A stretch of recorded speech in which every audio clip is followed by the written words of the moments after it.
ಅವನಿಗೆ ಫೋನ್ ಮಾಡೋದಕ್ಕೆ ಹೇಳು. ಹೀಗೆ ಮಾಡಿದ್ರೆ ನಮ್ಮ ಪೇಪರ್ ಸರ್ಕ್ಯುಲೇಷನ್ ಎಲ್ಲ ಕಚ್ಚುತ್ತಷ್ಟೇ. Okay madam. Anything else? Madam, ನಾನು ನರಸಿಂಹರಾವ್ ಅವ್ರ ಮನೆ ಮೇಲೆ ಒಂದು ಮಿಸೈಲ್ ಲಾಂಚ್ ಮಾಡಿದ್ದೀನಿ.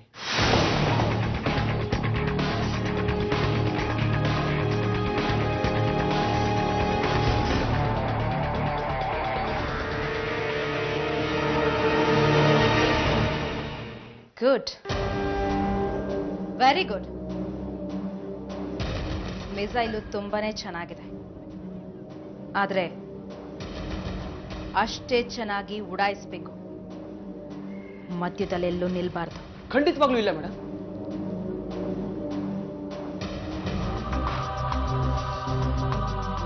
Good luck.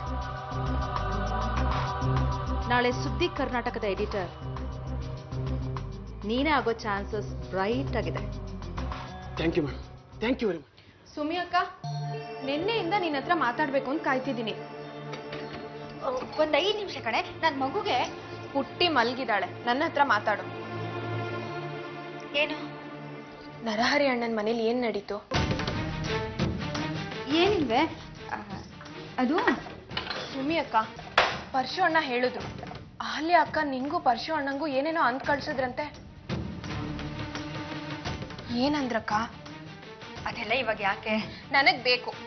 ಅಹಲ್ಯ ಅಕ್ಕ ನಿನ್ಗೆ ಯಾಕೆ ಸುಮ್ನೆ ಏನೋ ಅಂತಾರೆ? ನಾನು ಅವ್ರನ್ನ ಸುಮ್ನೆ ಬಿಡಲ್ಲ, ಹೇಳು. ನಿಮ್ಮ ನೋಡಕ್ ಲಾಯರ್ ಬಂದಿದ್ದಾರೆ. ನನ್ನ ನೋಡಕ್ಕ? ಹೂನಮ್ಮ. ನೀನ್ ಹೋಗು.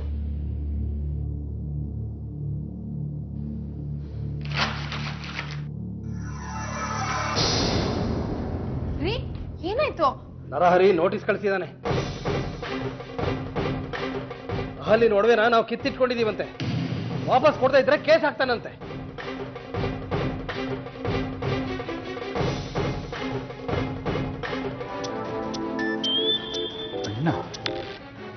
ಹಲೋ ನರಹರಿ, ನೀನು ಈ ಮಟ್ಟಕ್ಕೆ ಇಳಿತೀಯ ಅಂತ ಅನ್ಕೊಂಡಿರ್ಲಿಲ್ಲ. ನಂಗೆ ಅರ್ಥ ಆಗಿಲ್ಲ. ಅರ್ಥ ಆಗಲ್ವಾ? ಲಾಯರ್ ಅಲ್ವಾ ನೀನು? ನೋಟಿಸ್ ಕಳ್ಸೋದು ನಿನ್ ಪ್ರೊಫೆಷನ್. ಚೀಪ್. ಅಣ್ಣ, ಯಾವ ನೋಟಿಸು? ಏನು ಗೊತ್ತೇ ಇಲ್ವಾ? ಇದನ್ನು ನಿನ್ನ ಹೆಂಡತಿನೇ ಹೇಳ್ಕೊಟ್ಲಾ? ಏನು ಗೊತ್ತಿಲ್ಲದೆ ಮಳ್ಳನಾಗಿದ್ದು ಬಿಡು ಅಂತ. ನಿನ್ ಹೆಂಡತಿ ಬಂದು ಒಂದ್ ಪಿನ್ನು ಬಿಡದೆ ತಗೊಂಡೋದ್ಲು. ಬೇಕಾಗಿದ್ರೆ ಇದನ್ನು ಕೇಳ್ಬೇಕಿತ್ತು. ಒಡವೆಗಳು ಬೇಕು ಅಂತ ನೋಟಿಸ್ನ ನಾನ್ ಕಳಿಸಿದ್ದೀನಿ. ನನಗೂ ಆ ನೋಟಿಸ್ಗೂ ಯಾವ ಸಂಬಂಧನೂ ಇಲ್ಲ. ಅದನ್ನ ನಂಬದೇ ಇದ್ರೆ ಅದು ನಿನ್ನ ಪ್ರಾಬ್ಲಮ್. ಆ ಒಡವೆಗಳನ್ನು ತರಿಸಿ ಅದನ್ನ ಮಾರಿ ನಾನು ಜೀವನ ಮಾಡಬೇಕಾಗಿಲ್ಲ. ನನಗೆ 12,000 ರೂಪಾಯಿ ಸಂಬಳದ ಕೆಲಸ ಸಿಕ್ಕಿದೆ. ಇದೇ ವಿಷಯವಾಗಿ ನರಸಿಂಹರಾವ್ಗೆ ಲಾಯರ್ ನೋಟಿಸ್ ಹೋಗಿದೆ. ಹೌದು, ನರಹರಿ ರಾವ್ ಅಂದ್ರೆ ನರಸಿಂಹರಾವ್ ತಮ್ಮನೇ ಅಣ್ಣನ್ಗೆ ನೋಟಿಸ್ ಕಳಿಸಿದ ಹಾಗೆ. ಅವೆಲ್ಲ ಹೇಗೆ ಉಳಿಯಿತು ನಿನಗೆ? ಒಂದು ಹೆಣ್ಣು ಯುದ್ಧಕ್ಕೆ ನಿಂತ್ರೆ ಆ ಯುದ್ಧದ ಶಾಸ್ತ್ರಗಳೇ ಬದಲಾಗುತ್ತೆ.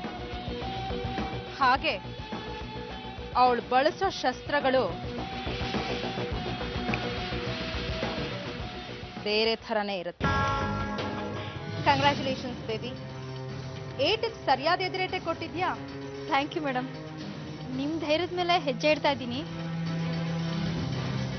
ಧೈರ್ಯ ಇದೆ ತಾನೆ? ಎದುರಿಸೋಕೆ ಸ್ವಂತ ಬುದ್ಧಿ ಇರಬೇಕು, ಇಲ್ಲ ಯಾರನ್ನಾದ್ರೂ ನಂಬಬೇಕು. ಅಂದ್ರೆ ನಿನಗ್ ಧೈರ್ಯ ಇಲ್ಲ ಅಂತಲ್ಲ, ರಾಜಕೀಯ ಹೊಸ್ತಲ್ವಾ ನಿನ್ಗೆ, ಅದಕ್ಕೆ. I understand. ನಾಳೆ ಬೆಳಿಗ್ಗೆ ಪೇಪರ್ ನೋಡು, ಟಿಕೆಟ್ ಸಿಕ್ಕಿರೋ ಸುದ್ದಿ ಇರುತ್ತೆ.